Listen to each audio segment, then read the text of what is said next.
Hey guys, welcome back to another video on the Inside Spurs channel. Happy Sunday morning. Hope you're well. Hope you're looking after yourself. And if you are hungover, drink plenty of water. Get some sugars into yourself as well, right? Got a really good video today because I didn't do one yesterday, so it kind of backlogged it a little bit. So to give you an update of what's in the video today, we have an update on Spurs' stance on Pierre Emile-Højbjerg and, as you can tell on the thumbnail, Giovanni Lo Celso. We do have some interest in Alejo Véliz for a January move on loan. We do have a shock move for a Barcelona star that's not long been there. And we do have an update around Spurs' kind of activity through the January transfer market, what we can expect and maybe what not to get your hopes up on. So plenty to get into. If you're new here, please hit me with a subscribe. Very much appreciated. And we're going to jump straight in, all right? So we're going to start, actually, with the quote from Tom Barkley on the Højbjerg-Lo Celso situation. He put the current expectation is Pierre Emile-Højbjerg and Giovanni Lo Celso are down unless they push to leave or the club receive offers they feel they cannot turn down. Especially as the club are not actively looking to move them on, in part because Yves Bissouma and Pape Matar Sarr will be heading to the African Cup of Nations in January. I'm not shocked by that, first and foremost. I think when you look at the fact that our midfield three at present, when people are fit from this season, has been Maddison on the left, Pape Matar Sarr on the right, and Biss as a holding mid at number 6. If you're losing 2/3 of that and Maddison's injured, you've already lost 100% of your midfield. Lo Celso goes into Maddison's role, hopefully, if he can start to get the game time that we pretty much need him to get now. You think Bentancur would go into the Pape Matar Sarr role on the other number 8, and the 6 would be Højbjerg. If you move those two on, we'll play the hypothetical game. If you move those two on, you have to replace both of them. Spurs already don't really have the bank account to supposedly spend a lot of money, and to replace those two, to get a centre back, to maybe get one other player, they're just not going to happen. It doesn't really happen for most teams in January, so it's not going to happen for us. I still am a bit of a believer in Lo Celso. I am a believer to a degree in Højbjerg. I don't see him as a long-term Spurs player. I can see him being an effective Spurs player through parts of this season. I think with Lo Celso, I just want to see. As much as, there is a Lo Celso agenda, I know there is. There's people that really dislike him, and I still don't truly get why people really dislike him. It's not like he's done exactly anything to them. He's been shafted out and pushed out on loan. Managers have told him, I don't want you here, get out, sort of thing. And, he's not really had the best of times at Spurs. I just want to see him under a progressive coach because we've not seen it yet. So if I can see it under a progressive coach and it doesn't work, fine, I'm with you. Yeah, it's time to move on. But we saw in pre-season that he was fantastic in this system. We've seen, that he can play this system. He has just had niggly injuries and just sort of, when we are 2 or 3-0 up, hasn't really thought about bringing him on. He's thought about bringing on a Højbjerg or a Skip.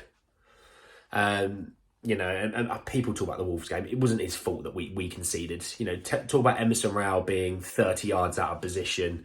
Talk about Ben Davies not registering the danger. Eric Dyer not registering danger. It's not just him. It's the whole team. We should blame that on, So I don't see them leaving. We talked about how Højbjerg's, if he was to leave, Spurs want about £25 million.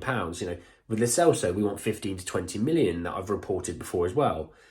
If you're going to get 45 million for the two guys, it's not bad. But if it was the summer, I'm all for it, but it's not. And to replace players in January is difficult. To replace players who are ready to go into your team, ready to play straight away in January, is even more difficult.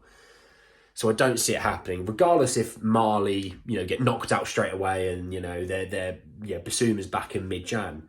Or whether, I don't really know the African Cup of Nations schedule, shoot me. You're better off keeping these two because you're going to need depth. And we haven't got any in midfield when Biss and Pape Matar Sarr are gone, because you're going to probably expect at least one of the midfielders to be injured.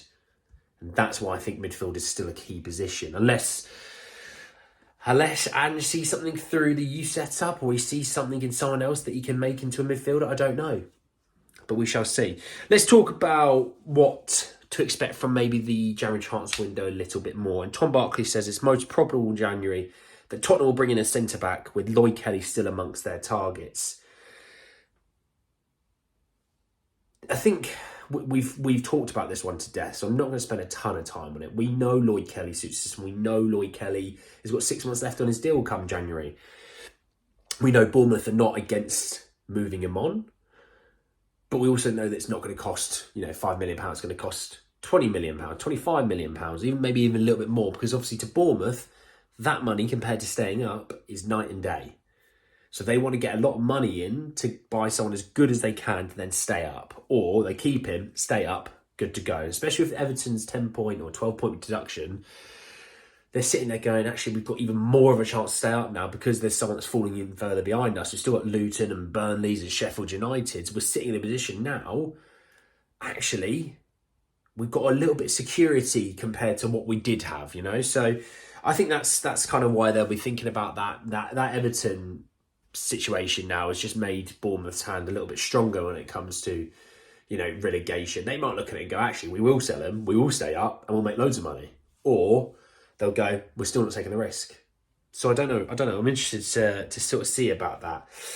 Let's talk Alejo Véliz. So 2 sources. I'm going to read you both of them, and then we're going to talk about it. So from Ekrem Canor first, it's exclusive that he said Valencia and Villarreal can make a move to sign Tottenham's 20-year-old Argentine striker Alejo Véliz on loan in January.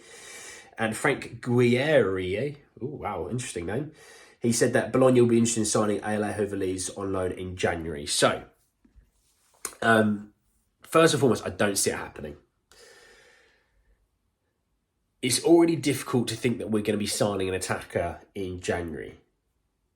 It then makes me think it's even more difficult then to move off a player in the attacking areas, and still we're going to be struggling to sign someone in January. It's not going to happen for that reason. I think Spurs want to keep him there. I think the other thing I look at Veliz is a different striker to what we have. All it takes is Son to go down injured. All it takes is, another Brennan Johnson injury, a Kulusevski injury, a Brian Hill injury, and you're looking at it going, okay, we've only got Alejo Véliz. Which is why you can see the depth in the attacking areas is quite weak. That's why you can see Alejo Véliz is going to be really, really key. Now, Ange may still rate Richarlison as the second striker behind Son. But if Richarlison's out injured, Son maybe gets a suspension or picks up a niggly injury, you're then sitting with Alejo Véliz. He's not moving on. I don't see it for a second, to be honest. Now, if he does move on, then obviously Spurs will have to replace him. But I just don't see it. And I don't see anyone in the youth setup being ahead of him, because whenever he goes into the youth teams, he starts and he scores. So I don't see anyone in the youth teams being ahead of him. So that's why I don't think he's moving on as well. And I'm going to finish with the Barcelona player that Spurs supposedly are interested in for January. Came from Steve K, and he put out that Spurs are monitoring Barcelona winger Raphinha ahead of the January transfer window, having dropped their interest in Ivan Toney. So just quickly on that last bit of Ivan Toney, I believe he supposedly might sign a new contract, but he wants a release clause so he can basically go in the summer. I think that's kind of what the vibe is there. On Raphinha, look, right. I don't see it happening, first and foremost, but I'm going to talk about it first. I'm going to talk about this first. That he moved for like 70 million euros or something like that. It was like 60 million pounds in total. The only way he's coming to Spurs is a loan deal, right? I think that's pretty much a given. He's probably on about 200 grand a week. Now, I have a serious issue with players who are coming into our club who are overpaid at other clubs, because it happened at Manchester United that Bruno Fernandes was on about 150 grand a week. Really great money, right? But then you've got players who are earning 350 grand a week who, I'm going to put it frankly, were really average. And this was at the time where Bruno was killing it. He was getting lots of goals and assists. He was playing very well. He was the main guy. This was before he was captain. This is before he signed his last contract. Obviously got his pay bump. Now he's up into that crowd of players.